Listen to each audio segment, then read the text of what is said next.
also handing over to Tim now, who's going to go into a little bit more detail about the lymphatic system. So for those of you at home who aren't aware of what it is and what it does, Tim, would you mind explaining for us, please? No problem at all. Well, hello there. Thanks for coming to join and listening to us. Yeah, I'm a great fan of lymphatic techniques. I use them quite a lot in my daily practice, and I think lymph pumping is, for me, is a really nice classical osteopathic technique, and it can be used on a wide range of patients. I think in particular it can be really helpful for people with multiple sclerosis, motor neuron conditions, or paraplegics, or people with very limited movements, and patients with post-cancer patients, or especially if they've had their lymph nodes removed. It's a technique that really does adhere to one of the 4 osteopathic principles, which is that the body is capable of self-regulation, self-healing, and health and maintenance. So I'm going to talk to you a little bit about the anatomy and physiology of the lymphatic system. And the reason being, I think, by having a little bit of awareness of how things work can really be beneficial when using techniques. So the lymphatic system plays 2 roles within the body: defense and immunity. So the defense part prevents foreign bodies from entering the body, and as Amy mentioned earlier, it also breaks down the waste that we have in our body, so old cells, denatured proteins, and other debris that we find in the body. And then the immunity part, it recognises infections, rogue bacteria or viruses, and this produces antibodies so we can fight them naturally. So the lymphatic system runs around our body with the veins and the arteries, and it goes around the body collecting lymphs, and it takes the lymph up into the lymph ducts, which there are 2 of. Okay, so we have a right duct, and that drains all the lymph from the right hand side of the body, so that's the top of the right hand of the head, the neck, all the right arm, down the right hand side of the body, including the liver, and this drains all the way up to the right duct. And then the other duct, the main duct, is called the thoracic duct, and that sits on the left hand side of the body, and again that does all the lymph on the left hand side, left arm, all the way down to the left side, and it does the right leg, left leg, the pelvis, and the abdominal. So that duct has a lot more work to do. So the ducts are located underneath the collarbones, and they drain lymph into what we call subclavian veins. So these are big veins that are located very near the heart, and they efficiently get the lymphocytes back into our blood circulation. So like blood vessels, the lymphatic system also has capillaries. So blood capillaries bring in new blood and take out old blood from the body's tissues, where lymph capillaries drain out the lymphatic fluids into the body's tissues instead of blood. So what is lymphatic fluid, I hear you say? What is lymphatic fluid, Tim? Thanks, Amy. It's basically interstitial fluid which has lots of proteins in it, damaged proteins, damaged cells, and lymphocytes. So you're probably wondering what interstitial fluid is. And so interstitial fluid is the main fluid in the body, and it's kind of milky white. It has electrolytes, minerals, glucose, proteins, and all sorts in it. In fact, 55% of the liquid inside our blood circulation is actually interstitial fluid. It's quite hard to say a few times as well. So what are lymphocytes? Well, we'll get to that later. Okay, so going back to the capillaries. So these capillaries sit in the interstitial fluid and are larger and more porous than blood capillaries. And so these larger capillaries can allow larger proteins and other debris into the lymphatic vessels, where the lymph is taken up to lymph nodes and then filtered and broken down by macrophages, which are a type of white blood cell within our body. So this is all part of our immune system, isn't that right, Tim? So you're starting to talk about white blood cells. Yeah, so the macrophages are a cell that just break down you have ones that are sedentary or stay within the lymph nodes, and then you have ones that live around organs, and they'll find foreign parts in the body, and it's quite interesting. They kind of creep in between the fascias and the different layers of the body, looking for debris to eat, breaking them down, and allowing them to go into the lymph and into our blood circuits. So they're very, very valuable things to have in our body. We have someone who's joined. Emma, thank you for joining us. If you'd like to listen into the meeting, if you have any questions, please let us know at the end. Okay. Sorry, So Tim, carry on. Because you're talking about how this can then help with infection, which is, I think, really, really prevalent right. now. Yeah. So we're talking about how the lymph really helps with fighting infection in the body. But I was also wanted to just mention about the larger capillaries in the lymph ducts, because as a practitioner, that is very relevant to us to know. For us to know, as cancerous cells tend to detach from whatever structure they originate from, and they will collect within the lymph nodes. And so lymphatic pumping or drainage could spread cancerous cells around the body. And this is why we can't treat people with cancer until they're out of remission or have permission from their oncologist. And this is why lymphs are removed after treatment for cancer. So we're going to move on to the mechanics of the lymphatic system. They work very similarly like veins. And like veins, lymph vessels are segmented by one-way valves. So this stops the lymph from moving backwards, and so it can be pushed up through the body or drained down into our lymphatic ducts. Like veins also, lymph vessels are very soft and pliable, and this allows extrinsic pressures from the body to push our lymph through the vessels. For instance, muscle contractions can squeeze vessels, and the rhythmic pulsing of the arteries can push against a lymph vessel, which then can squeeze it through the one-way valves into the next chamber. And once that chamber's got enough lymph in it, it'll be squeezed through the one-way valve into the next chamber, and so on until the lymphatic fluid can reach into our duct, and then it can be spread back into our blood circulation. And this is why the flow is so important, I suppose, because if it's getting sluggish, then that pressure isn't going to be coming from duct to duct. So the whole body's going to slow down. So it works just as one whole system. Well, like anything in plumbing, you can get blockages, and then blockages can get backfilled. And so this is why it's very useful to keep the lymphatic systems working, because the lymphocytes and the white blood is very precious in the body, and so it's vital to get it moving around.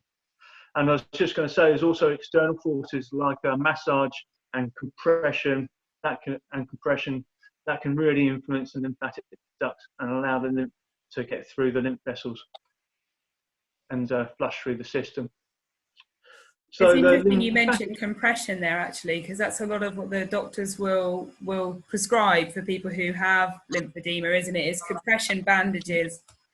That's right, because they want the lymph to come up normally through the arms or the legs. So if they have what's called the axillary nodes removed, if you've had breast cancer, or if you had colonic cancer, or cervical cancer, you have the lymph nodes removed from in the colon pelvic area. So yeah, so that's why they use those compression socks and gloves.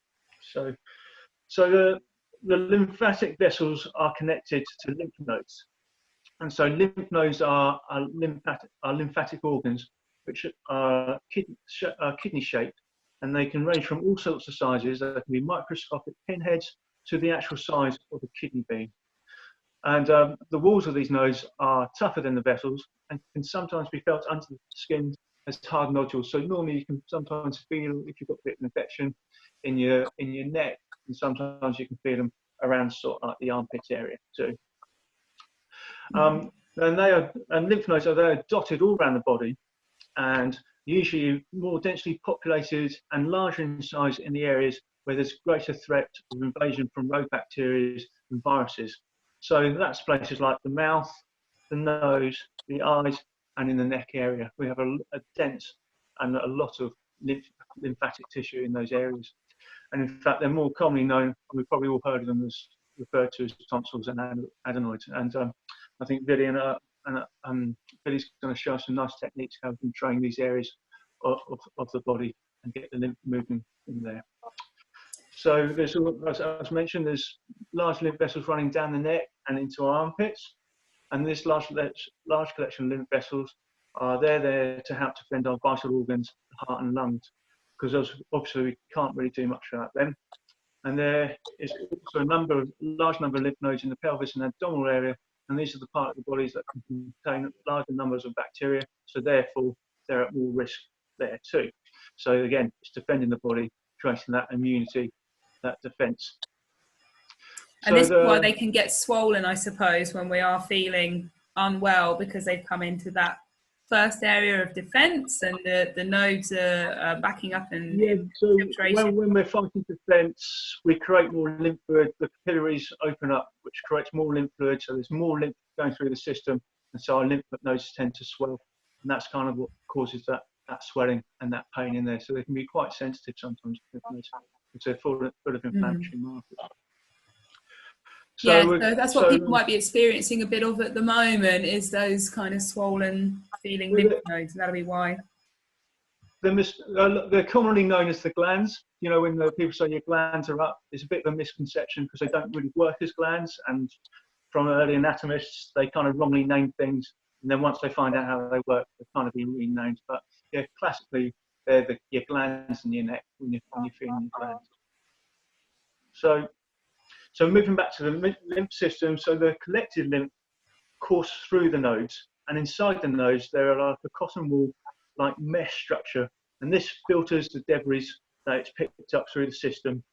And within these mesh structures, there are macrophages, which I mentioned earlier, and their job is to catch these big proteins and debris that are flowing through there, breaking them down, either allowing our antibodies to kill them, or just able to move through the blood system and expel them or recycle them within the body. So really, really economical way the body uses the proteins and cell debris in the body. And then if we go back inside the lymph nodes, if you prepared your head inside there, hanging off the walls are little clusters of cells, and they are called lymph nodules. And these are lymphocyte cells developing. And so once these cells have developed, they'll break off and they'll enter into the lymphatic system and then be passed up all the way up through the lymphatic duct, siphoned into our blood, circulating the lymphocytes around our body, so we're ready to fight infection wherever it be. Mm-hmm.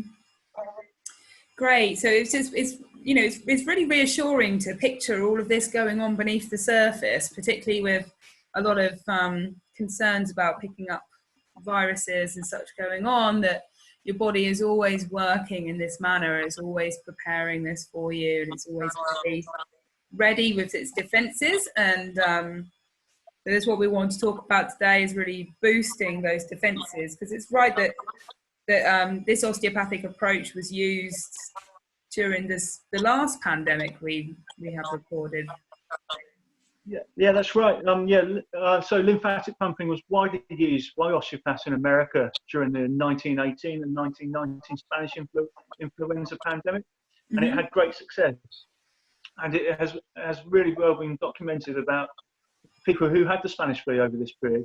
They'd fared much better under osteopathic care than conventional allopathic medicine. But but we have to be aware that this is anecdotal evidence, not scientific evidence, and it is suggested why osteopathic care seems better and more effective was during this pandemic, allopathic medicine was very limited and quite primitive back then, and there's really been some big advances. But so the reason why we like to get lymph moving around is because like I mentioned earlier, is about the lymphocytes that it carries around the body. It matures, it grows them there, and then it will release them into the blood cells. And so I'm just going to basically tell you what the three main lymphocytes are in the body, and a basic understanding of what they can do. And so the lymphocytes make up some of the white blood cells within the body, and there are three main types, as I said before. We have a T cell, a B cells, and the NK cells. And so the T cells initiate and activate and coordinate some immune response, and the B cells, they make more specific antibodies to fight the infections. And also there's a memory B cells which can recognize previous infections, so we can have a really fast response to previous infections that it had, so cold, flu, or other antibodies that they recognize, or antigens they've recognized before. And so finally there are NK cells, and this stands for natural killer cells. And these are the body's equivalent to a guard dog ready to attack. And they have the ability to naturally recognize antigens and then just kill them. So that's why they're called natural killers. So I'm sorry if this has been a bit long-winded and probably a bit heavy and dry, but it's just a little introduction and just to visualize, how this, one of our many amazing systems work in our body, and this all happens subconsciously. Our body is just whirring away, just keeping us safe and trying to do its best to keep us healthy. And so this is why we're going to go through these techniques. And I think Billy's going to show you some techniques in a minute. And this is the lymphatic system. It's improving that, moving around the body can give us a really good way to keep our defense and our immunity up. Okay. Cheers. Brilliant. Thank you so much for that, Tim. That was really informative, lots of detail. But I mean, our bodies are like the most complicated machines on the planet, aren't they? But having this level of understanding, sort of focusing on something specific today, like the lymphatic system, I think is really going to help people with that visualization and connection to their immune system, and the things that they can do to help boost it. So like everything that Tim's spoken about there, like the different sort of chambers and the pressure that we need. Belly's going to show us some exercises now which are going to help that lymph to keep moving from chamber to chamber and then up to the thoracic duct where it's purified and cleared, boosting our immune response.